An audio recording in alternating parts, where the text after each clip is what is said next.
Oh. Hey. Well, I just woke up from my 100-day slumber. Alright then. Alright, anyways. Hey guys, Brady here. I'm back. Oh boy. The reason that you have not been seeing me a lot on YouTube is because, the reason that you haven't been seeing anyone else on YouTube. Charmix just recently quit. The SGB, the Super Gaming Brothers, one of my favorite LP channels, has recently took a incredibly long break, and I could totally understand that. I mean, Johnny is moving to Georgia, You can go watch his update video on that. But, anyways, I'm gonna go back to sleep. That's right, I have a review to get to. Well then, so, welcome back to Brady's Talks, where I review certain games and related things as well. I have not said that in a while, an insane while. That's like my original thing back when I first started doing Brady's Talks. Anyways, what can you say about Nickelodeon? Starting out as Pinwheel in the late 70s, I believe, or 80s or so, they were amazing. Nickelodeon was the channel made for kids by kids. Okay, not actually by kids. That'd be very, very dumb. Certainly the very first television network for kids. It was a very groundbreaking channel with an insanely groundbreaking premise. And what did this groundbreaking thing give us? You can't do that on television and Count Duckula. But we didn't care. It was on. We didn't even care. That is until Nick at Night came on. But hey, we enjoyed those too. But there was only a few things that Nickelodeon could run. So they created Nicktoons, a series of cartoons made solely for the Nickelodeon channel. Spawned a ton of classic cartoons that we grew up with, like Ren and Stimpy, Angry Beavers, Rugrats, Wild Thornberrys, Real Monsters, all those lovely shows. And even jumping into the 2000s, we had SpongeBob, we had Fairly Odd Parents, we had Jimmy Neutron, Danny Phantom. For those people who actually liked Tough Puppy, I hear it's actually getting a lot of hate now. I don't know why, but you had Tack and the Power of Juju, even though not really many people remember that show. Wild Grinders, Planet Sheen, a lot of cartoons that everyone grew up with. Chalk Zone, Invader Zim. They even had sitcoms as well. They had iCarly. They had The Adventures of Pete and Pete. They had Victorious. I was about to say Good Luck Charlie now. The Thundermans. I don't know. Henry Danger. Big Time Rush. But there's one medium that Nickelodeon has a hard time changing into. That's right. Voice crack, Jesus Christ. That's right. Movies. Sure, they've had some good things, like they had the Jimmy Neutron movie, that was a classic. They had the SpongeBob movie, that was also a classic. They had Clock Stoppers, which I really enjoyed, myself. They had the Spiderwick Chronicles, which I also really enjoyed. They had Snow Day, which I found to be kind of dumb. Charlotte's Web. It's fun. However, there's one film that continues to be Nickelodeon's worst material. Yup. This is it, guys. I'm finally diving into a popular demand movie, Barnyard. Now, I'm going to say this. I grew up with this film, and I'm sure most of you guys did, too. However, though, there's one sole thing in making an animated movie: creating good characters. If done correctly, it can make timeless characters even more timeless. If done incorrectly, it is crappy. Today, of course, you have the classic Disney characters that you grew up with back in the hand-drawn days, back when hand-drawn art style was a thing. Now everything is CG. Oof. And yeah, those characters are exceedingly timeless. These characters are not timeless, resulting in an absolute insane abundance of premium grade forgettableness. Made worse if the movie actually did bad, and this film did bad very, very hard. It has a super low score on Rotten Tomatoes. It's considered Nickelodeon's worst movie of all time. Sorry for the glare. And it certainly didn't help out Kevin James and Rob Paulsen in their favor. What is it with movies like this having all-star casts? You know, The Nut Job had freaking Will Arnett, Brendan Fraser, and Liam Neeson, for crying out loud.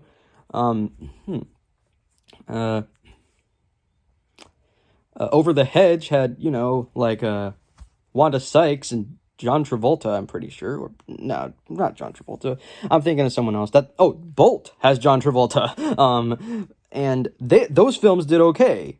However, well, with the exception of The Nut Job, obviously. But this is not a film you want to remember. I'm telling you that right now, guys. I'm probably the only person who's actually reviewed this movie. Well, not really. I'm pretty sure this is like, I bet this review is probably gonna get an insane amount of views since no one actually talked about this dang movie. But you get the gist. Now, I'm sure you're also wondering, hey, the cartoon that's based off the movie, Back at the Barnyard, it's good. And yes, I agree with you. It's far better than this, absolutely. So, what can I say about it? Well, I'm of course going to talk about it. Well, yes, I'm going to talk about it. So, let's not dilly-dally and get into it, shall we? So, what's the story? It's a farm. There's a farm in the middle of this place that has these talking animals, of course. You know, I was thinking of Animal Farm, but I think the animals talked in that. I never saw Animal Farm, but yeah. So, and whenever the farmer drives away to Turnip Town, that's a place in the cartoon, or wherever he's going, the animals are like, Claire, and everyone just gets up and stretches like actual human beings. That can be creepy. But, you know, you warm up to it, I guess. I mean, hey, Tom and Jerry, they walk on 2 feet. Why can't these characters? Anyways. But there's this guy named Otis. This cow named Otis, played by Kevin James.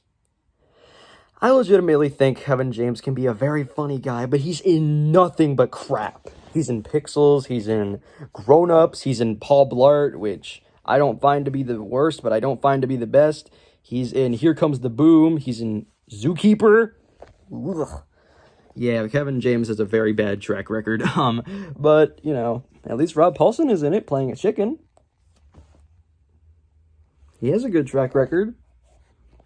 But he kind of sucks in this movie. You know. And I gotta advise this. Rob Paulsen, you're a great guy. You did Raphael and the Ninja Turtles 80s cartoon, Donatello in the 2000 show, you did Antoine in the Sonic Sat AM cartoon, you did Yakko, or Wacko? I don't know, one of the Animaniacs, I'm pretty sure it's Yakko. Oh, voice crack again. Oof, I'm on a roll today. But anyways, they are, quote unquote, as it says on the box, the original party animals. No, they're not. I'm sure there was some sort of other party animal group that existed back in the day. But anyways, let's move on. So the film progresses, and then we find out that Otis has a dad, an uncle, named Ben.